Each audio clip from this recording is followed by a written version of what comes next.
Hello friends, I'm Simran and today we're going to discuss about how to pass an interview. Now, to first brief you about the various techniques to pass an interview, I would like to tell you that what are the different stages in an interview. It's not just when you're in the interview that's the only thing that you have to get prepared for. There is a pre-interview stage as well. The there are basically four different stages of an interview. First is the pre-interview stage. There are three different stages which are there during the interview. So the first stage is the opening of the interview, the body of the interview, and third is the closing of the interview. In this particular section of video, we're going to discuss about the pre-interview section, and also what are the basic things that you should keep in mind while you are appearing for an interview.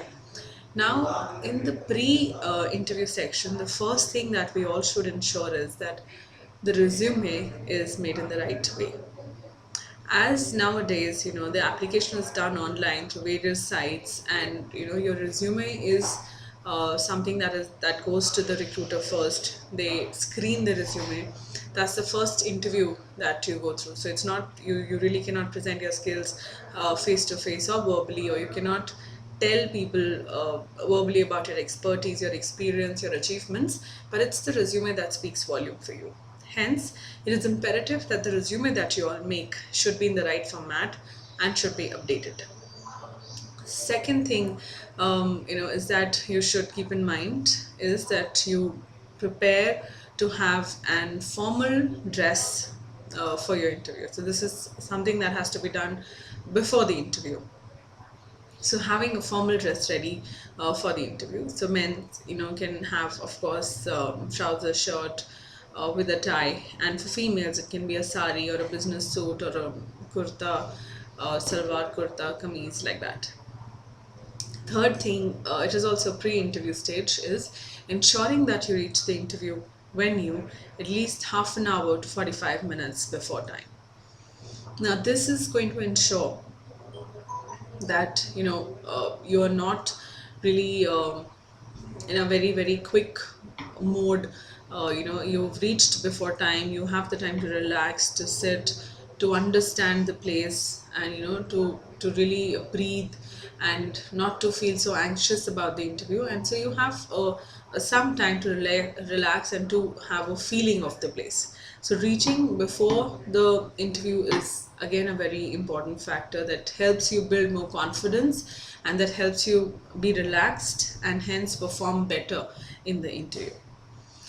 Now, these are the three things that are that are part of pre-interview stage. Now, I was talking about other things that we have to ensure while we are appearing for the interview. So first thing is the language selection. So as we all are Indians and we feel that English is the language that we all should converse in, and that, yes, I would say that that a lot of people have it in mind, if somebody is able to speak good English, we that person has an extra edge over the others. However, while you're presenting yourself in an interview, what is more important is to speak in the language that you are comfortable in, not the interviewer is comfortable in. So if you're comfortable speaking in Hindi language, you should always present yourself in Hindi language. And because what will happen, if for example she asks you a question, what are your achievements, or how were you able to increase the sales in your previous organization from a 10% conversion to a 20% conversion. Now, to answer this, if you're not well versed with the language, you will not be able to answer the question rightly, or you might not be able to put across all the points that you actually want to mention for the answer. So it is important that you should speak in the language that you're comfortable in. Second is ensure that you smile during your interview. So a smile will set a positive stage for you. It will boost your confidence, and it will have a positive environment for you and for your interviewer. So a smile is very, very important. Third thing, don't interrupt the interviewer. So if interviewer is saying something, or he has a question for you, and there are some points that you feel that you want to make, and these are some important things, please wait for the interviewer to complete. And after he has completed, his part, you can then put across your points. Or if there's something important that you want to bring out in middle of the conversation, you can just raise your point, or you can just raise your hand, or you can say, sir, I have a point, sir, may I? You can take permission before speaking. So these are some things that you should keep in mind.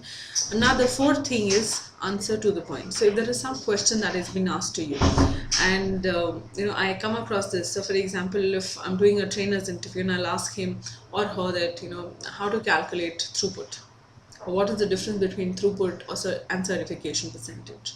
Now many of them, they get stuck in answering this question, and they are not very clear about the answer, what is the formula, or how to calculate. So what they do is that they will start guessing, or they'll start trying. Okay, let me try if this might be the right answer. Now as an interviewer, that's not the right thing that I would want my people to do. So what feels right is that if I'm not saying that everybody in this in this world who comes for an interview should know everything. No, that's not possible. There might be things that you're not aware of, that you're unaware of. The right way to deal with this is that you let the interviewer know that, ma'am, I am not aware about this right now.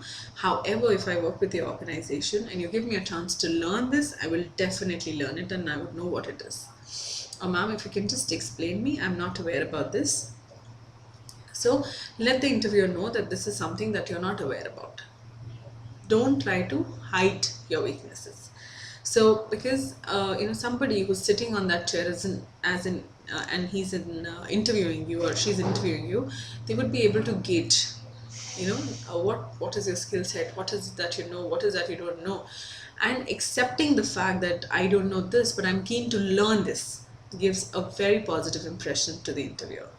So ensure that you answer to the point. So if there's something that you do not know, accept the fact that you do not know, and then answer to the point. Another thing is that you should ensure is that you should keep a soft and positive tone throughout the interview. There might be things, there might be phrases, there might be sentences used by the interviewer that you feel are not right, or I don't agree with this point, it is not like this, it is like that. You can definitely put across your point, but have it set in a very positive manner. So friends, I'm sure about it. If you keep in mind these basic techniques of giving an interview, you're going to come out of the interview room with flying colors and with a smiley face. I'm sure about it. Now in my next video, I'm going to discuss about opening of an interview. So how is it that you should open? So in this video, just to summarize it, we discussed about what are the pre-interview preparations and what are the basic things that we should ensure during the interview. In my next video, we're going to discuss about the opening of the interview, followed by another video on the body of the interview and another one on closing of the interview. So my friends, till then, goodbye. See you in the next video.